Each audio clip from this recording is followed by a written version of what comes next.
The reason I'm doing 2 games this week is because neither is very good or very long, so I figured I'd get them both out of the way and actually review an interesting game next week.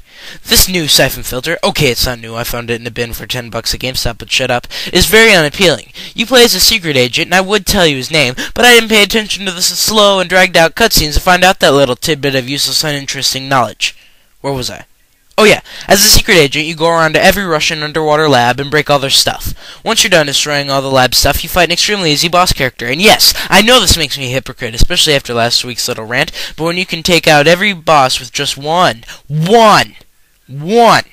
explosive round to the skull, then you know somebody screwed up in the game designing department. This brings me to the combat. You have a very large arsenal of guns, but you won't use any of them because the taser is so overpowered and has infinite ammo.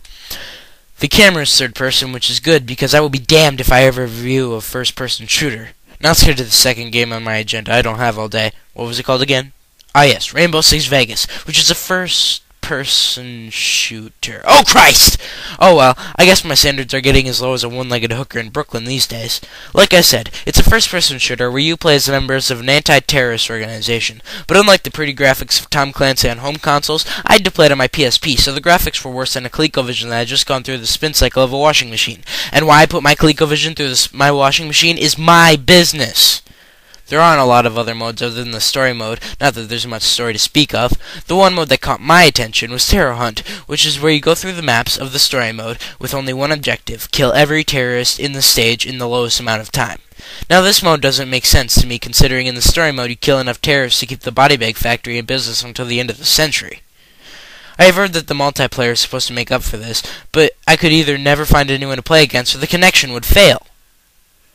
Let's talk about why it's called Rainbow Six. There's 6 playable characters. There's an American, American, Irishman, the other Briton, and a Canadian. Wow, Tom, what a wide spectrum! It's not so much a rainbow as a cloud that reeks of Jack Daniels and gay.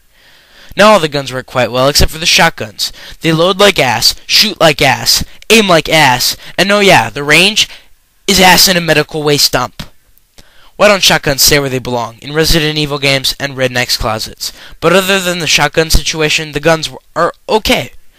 I just have one question. Why can't these skilled soldiers carry more ammo? Seriously, you don't get enough ammo to pick off a small legion of constipated bunny rabbits, let alone a horde of neo-Nazi terrorists.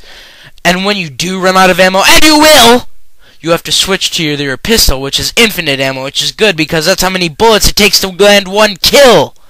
Even though the game is flawed, it's not terrible. I recommend it to fans of the FPS, or if you just get a stiffy from Tom Clancy games.